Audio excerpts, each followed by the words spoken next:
I traveled to 4 different countries in 4 months with 27 strangers who I had never met in my life through a company called Remote Year. And today I want to talk to you guys a little bit about my experience, things that I loved, things that I've learned, and some of the challenges that I had.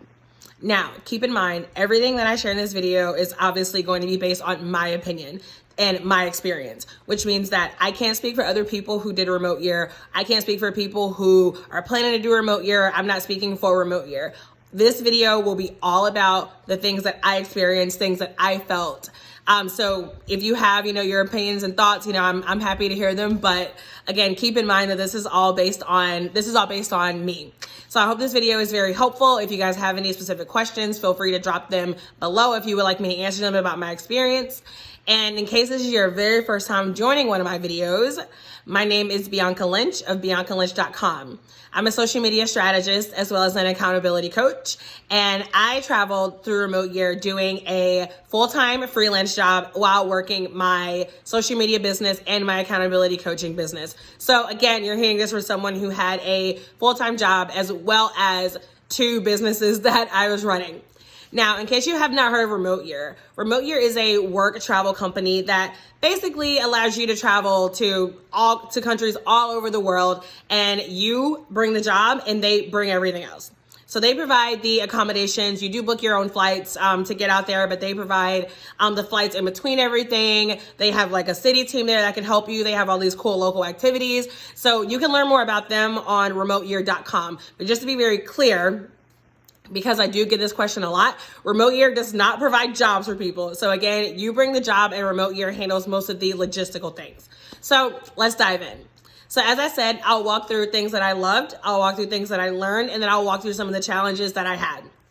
But first, I would like to share that my overall opinion of Remote Year is I had a really great experience. I would absolutely recommend people do it. Like if you are hesitant or if you're scared, or if you're like, I don't know what to expect, I definitely hope that I answer some of your questions in this video. But overall, if you are looking to travel and you don't want to have to deal with all the logistical things, like what am I going to do in each country, or like I'm nervous because I don't know the language, or I don't have anyone to go with. If those are the issues you're having, I absolutely do recommend traveling with Remote Year. Now, again, my itinerary was 4 months in Latin America. So we went to Santiago, Chile, Lima, Peru, Medellin, Colombia, and Mexico City, Mexico. So 4 weeks in each country. I think it was technically 5 weeks in Colombia and Mexico, but you can average out and say 4 weeks in each country. So let's dive in. Let's start with what I loved. So one of the things that I really loved is having almost 24/7 support for whatever you needed as far as, things in the city, things to do. Now, I say almost 24/7 because, of course, it's not like if you're up at 3 a.m. and you have a question, someone's going to respond to you right away. However, there is a city team in each country, each city, and there's also your program leader. So every group will have a program leader who is specifically there to, help you with all sorts of things. And then there's also Slack, which is a tool that we use to communicate. So everyone's added to the Slack channel. So Slack is also really helpful because you can talk to previous remotes, you can talk to current remotes, you can talk to people who are currently traveling in other itineraries. And it's nice. Like, it's nice if you're someone like me who wasn't exactly well-traveled before you went. So you were a little bit nervous. I sort of have some control freak tendencies and I ask a lot of questions. It's who I am. So that was one thing that I really loved, was having that support all the time. Another thing that I loved is the fact that most of the logistics are planned for you. Now, one thing that I've learned in life is there are people who love to plan things. They love to sit down. They love to do research. They love to call around. And then there are people who like to show up.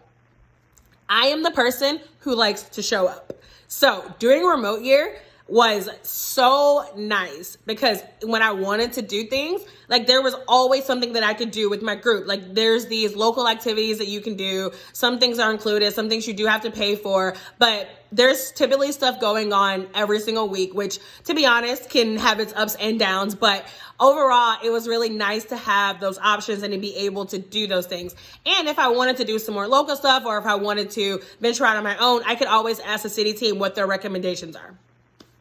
Other things that I loved. the community and the people, of course. Being able to travel with a group of people who are also really interested in traveling, really interested in, trying new things, being open-minded is obviously a really cool experience. Now, I'm a pretty social person. If you know me, you're probably like, duh. I'm a really social person. I am an extrovert, an introverted extrovert, which we will talk about a little bit later. But again, having that community, always having people to hang out with, being able to get to know people from all over the world, some people who are from the United States, some people who aren't from the United States, was also really, really cool. Other things, I love the variety of activities. So chances are, if you do a remote year itinerary, you are going to do probably multiple, but I am willing to bet at least one thing you've never done before, because these are really unique experiences. Again, like, we have a local team, like people who live there, people who have been living there for years. So it's really cool that we get to do all of these local things. So for me, one of my biggest things was I really wanted to get out of my comfort zone, and I really wanted to try out these new things. And I got to do that with the remote year. Other things I love, let's see, the countries, of course. People always want to ask me which is my favorite country, and I say I can never choose because I love them all, and I would literally go back to every single one of those cities. Like, I promise you I will. The biggest things for me, I would say, Santiago. Santiago was like the first city we were in. So of course everyone was like really excited. We're all getting to know each other, but I thought the area we were staying in was really nice. It was it was fun. Like, there was a lot of stuff to do. Like, it was a cool place. Lima, the food. Hands down, my favorite thing about Peru. I loved a lot of other things, but we'll have to say that for another video. Because here I want to more so focus on my experience with the remote year.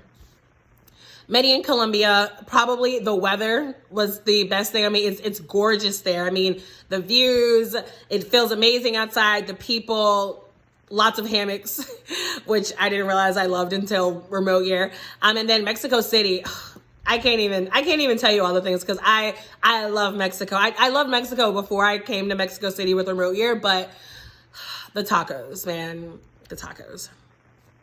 So anywho, I loved all the countries. Other things, being able to meet and hang out with locals was actually one of my favorite things to do. So one of the downsides to traveling with the remote year is that in most groups, most people are American, which sometimes can make it seem like you're not having the most authentic experience, or you can feel like you're not getting the most out of the country that you could. So anytime I could like hang out with locals, whether I was meeting up with them from language exchanges or reaching out on Instagram, or I had recommendations from previous remotes, like that was one of my absolute favorite things, like practicing Spanish, asking them about what they're like, what their life is like, and creating these lifelong friendships. I'm connected with several people on social media now that I wasn't connected with before. I mean, even like talking on WhatsApp, email, whatever it is, like these are people who I will, communicate with for the rest of my life.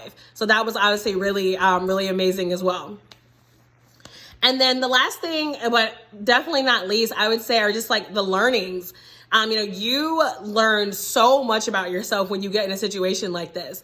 And obviously this will depend on what your background is, what you're used to with things, how you do things at home. But for me, when I'm home, I'm definitely more of a homebody and definitely more of like a workaholic. So I kind of refer to myself as like a hermit crab, because I definitely don't leave the house much. I think before I left, it was either June or July. I think it was June. The entire month, I only filled up my gas tank once. Like literally, my car it lasted a full month. It lasted a full month off of one tank of gas. Just to tell you how much I drive. I pretty much go to the gym and the grocery store for the most part. And if I am driving, in other places that I do go, a lot of times my friends will drive. So, remote year was very different for me. Like I was social all the time. I'm constantly seeing people. I'm constantly hanging out with people. And again, like I learned a lot about myself. So, for example, like some things that I learned things that are my strengths and things that are my weaknesses. Like I have learned that I'm not exactly the digital nomad type. So when I think of a digital nomad, I think of someone who literally can work from anywhere. It's like that laptop lifestyle type of thing. Like as long as you have the laptop, you can pretty much do anything. You can work from anywhere. I like to work from home. And I like to work in quiet locations. I don't really like working in cafes. It's really hard for me to focus. I don't like working at beaches. I don't like working at pools. I feel like those places are for swimming and doing things that are not work related at all. But again, this is something that I learned, right? Like, of course, I knew that I'm a remote worker, so I know that I have the ability to work from anywhere. But for me personally, I still prefer like an office type environment where I have like a setup with a desk and things of that nature.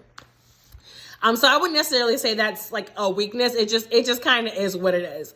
And I've learned a few other things, but let me keep going. I want to get into the challenges now. So the first challenge that I jotted down was similar to what I was saying earlier. I did sort of get to a point where I realized that I was like 2 months in and that I had not, and by the way, keep in mind, that's like essentially half of my 4-month journey. But I had realized that I didn't feel like I was doing a ton of local authentic things with local people. So I realized a lot of stuff that I did, like I would go out to eat, we would like go to bars, and we would go like dance, we would do like cool and fun things. But again, it was a lot of times it was with remotes. So if I had, if I had the opportunity to talk to remote year staff, which I do because we can always reach out, but I would definitely consider figuring out a way to encourage remotes to spend more time with locals so we don't feel like we're doing so many events that are only with each other, and maybe include more events that are less touristy. And to be fair, I can tell that a lot of the events they do are events that locals actually participate in, but that was one thing that I had noted. Another thing that was challenging for me, and if you've been following me on Instagram at the Bianca Lynch, then you will see that I did talk a little bit about this too. But the discipline and productivity part was so much harder than I originally anticipated. I consider myself a pretty disciplined person. I've always been really routine driven, always being the last several years of my life. And I was not expecting it to be that hard for me to kind of stay focused and get stuff done. So imagine my surprise when, I'm realizing that my productivity level was a lot lower when I was there. Now, for some of you may be thinking, oh, well, that's not a really big shocker.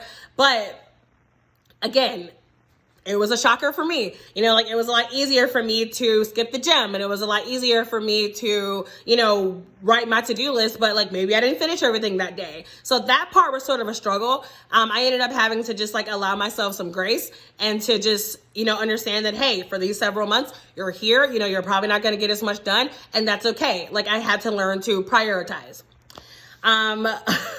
Another challenge was me being the introverted extrovert that I am. So by nature, I'm definitely a social person. I love people. I love to talk. I love talking to people, but I also really, really value time alone. And if I don't have that time to sort of like wind down, just kind of like be by myself, then I get really antsy. I get not as fun, not as nice. And it's sort of like hangry symptoms. Like and also like my energy gets depleted. So like, for example, like if we have an event or like if we're doing something and it like starts early in the morning, a lot of times by like the end of the day, like I'm pretty wiped out. Like it's kind of hard for me to stay energized and enthusiastic and fun for long periods of times. So again, me knowing this, I had to be really intentional about making sure that I was strategically planning these times for me to sort of wind down and be with myself. Another thing related to that is, me living with roommates. Like that was the first time that I've had a roommate that wasn't my sister. So living with people who, you don't know a ton about, essentially you guys are strangers, that can be a little difficult. Overall, it was fine. I loved everyone in my program. Everyone was great. Everyone had something great to offer. But there were definitely moments where I realized the advantages of, living by yourself or living in a situation like me where, my sister and I, we have a place, but she works overnight. So a lot of times I have the place to myself. So that was also challenging for me. I would say another big thing was trying to find the balance between living a little and also having boundaries. So when you do something like remote year, I'm assuming that everyone is going to want to get out of their comfort zone. They're going to want to try something new. They're going to want people to push them a little bit.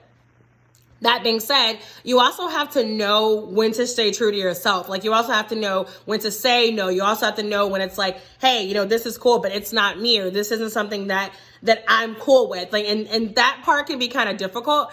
And it's not like I was in situations where a lot of people were like peer pressuring me or anything like that. But, you know, we live in a world where, let's be honest, like, we don't like to be outliers. You know, we all like to say, like, you know, go the path less traveled. And I'm with that. But at the end of the day, we all want to be a part of something. So there were definitely some moments where, like, it was difficult for me to take a step back and be like, hey, Bianca, like, this is cool, this is fun, but this is not what we do. This is not who we are. Another big thing for me was FOMO, which is fear of missing out, for those of you who do not know. And I think there's a really big difference in this on a 4-month program than on a year-long program. I've talked to a couple of other remotes, and then also if you use your common sense, you know that a 4-month program probably feels a little bit more like a vacation than a year-long program. So it feels like you have to do all the things all the time, especially when you first get there. I mean, that first month, blew the budget out of the water, because again, you're new and it's there, and you're new, everyone's excited, we all want to do everything.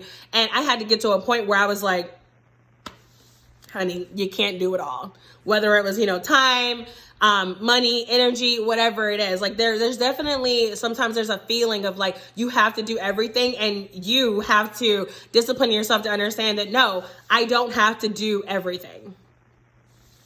Let's see, other challenges, work-life balance we talked about. Again, making sure you're setting those priorities and that you're being productive, putting pressure on myself to do everything. This next one. Keeping up with your home life, friends, family, boyfriends, girlfriends. Oh my God. I don't know how many times I called myself a piece of shit because I forgot to call my mom back. Or, I got home really late and I didn't get a chance to call my boyfriend. Like, that will happen, period. Like, I highly doubt there's anyone who ever did this program and they didn't get a little behind on their home life.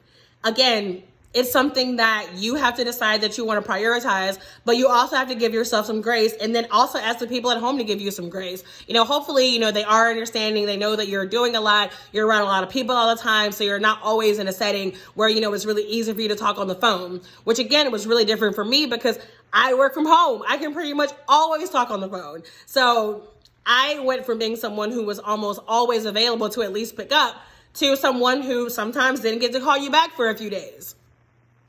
It happens. And this is an interesting one. Another challenge that I had was there was a lot of drinking and partying, which you can probably imagine. And, for some people, that's fine.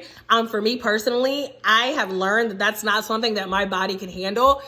Typically, I like to go to bed early. I like to get up early. I don't drink a lot when I'm home, maybe once every couple of months.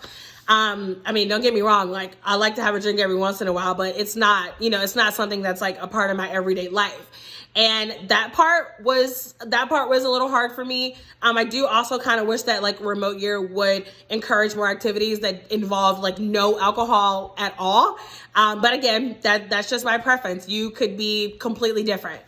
And then the last thing is, the last two things that were sort of challenging were me being in a relationship while I was traveling, which I'm going to do a separate video on that, so I won't talk a ton about that, but I will say that that was a little bit harder than I expected it to be. And then also, being a minority, like obviously I'm a Black woman. Most people in my group were white Americans, or, a couple like Europeans, but essentially, you're looking in, it's like there were not many people of color. And I'll also do another video on that, so stay tuned. So talking about things that I have learned. Number one, people are everything. Like, honestly, like in life, and I'm sure I knew this a little bit before remote year, but honestly, people are everything. Like, the relationships you build, the conversations you have, the jokes you make, like that's really what this is all about. And again, this is why I absolutely recommend remote year. I'm so glad I did it. I'm connected with a community that I know I will love and cherish for the rest of my life. Other things, you don't need as much as you think you need. Now, I don't consider myself someone who is materialistic, but I will be completely transparent and say that I have a lot of stuff. And having to travel for 4 months, cheated a little bit because I did come back to the US one time, but having a lot of stuff, it's just, most of it, it's not necessary, and you don't need it. And I learned that you can wear the same things over and over again, and it's okay. It doesn't matter. Like, who gives a shit what people think? Like, people can't, judge you for, wearing the same shirt or the same pants. Like, it doesn't matter. And at the same time, you don't need as much as you think you need. Again, a big lesson for me because I was really nervous about packing. Other things that I learned, a habit that I've had in the past, I can be sort of like an all or nothing or black or white thinker. And that's something that I had to get out of the habit of. Like, normally if I meet someone, like I would tell myself like, oh, I know within 30 seconds if I want to hang out with them, or if I could ever be friends with them, or if there's someone I want to be part of my life. And you can't do that with Remote Year. Like, this is your family for several months. So even though there are moments where like someone would say something or someone would do something and my brain would be like, oh, switch, that's not what we do. They're not the person for us. You can't do that, and you shouldn't do that. You should always, be willing to give people a second chance. Everyone has their own story. And there were several people where I thought that, oh, they're not really my cup of tea. We won't really get along. And we actually ended up getting along really well and became good friends. And the people who I actually expected to become close to, we're all cool, but we actually didn't get that close over those 4 months. So again, something to consider. The last few things, things that seem like they'd be a big deal are not really that big of a deal. I would tell people that like I couldn't flush a tissue, and people would be like, oh my God, I couldn't do that. Yes, you could. You could throw that tissue in the trash, and guess what? It wouldn't kill you. Guess what? You don't need a huge bathroom. Guess what? You can share a bathroom. Like, all the things that you think you can't do, I promise you, you can do them. And then the other thing, we talk so often, we talk so often about, gratitude and things like that, but we really take a lot of things for granted here in the United States. I mean, there's so much that we have here that people don't have in other countries. And that was something that I recognized while I was traveling, and I definitely recognized it whenever I got back home. Now, obviously, this is in reference to the countries that I traveled to. And again, we always stayed in like really great and with like, relatively safe areas. But at the end of the day, you can still tell a huge difference. And then the last thing is, and this was my only regret during this entire trip, is that I really wish that I would have done a better job of bringing my whole self. And just a kind of like layman's term way to explain this is, don't hold back on who you are for whatever reason. And it's not to say that while I was there, I was inauthentic or I was like never having fun or never doing what I really wanted to do. But there were definitely several occasions where I know that like I should have put myself out there more. I should have been a little bit more vulnerable. I should have been a little bit more accepting, a little bit less judgmental, a little bit more open. And I wish that I had done that. So that is absolutely one of the biggest lessons that I learned, and I absolutely recommend you guys take that into account if you decide to do this program. Now, if you do decide that you want to do this program, you can click the link, and you can click the link below this video, and you will find a link to Remote Year where you can learn more about the program. You can talk to a consultant and get all the information. But again, overall, I definitely recommend this program. It was really, really amazing. I think yours will be amazing no matter which countries you visit. And again, my name is Bianca Lynch of BiancaLynch.com. If you have any other questions, comments, concerns, feel free to drop them below in the comments. And thanks for watching.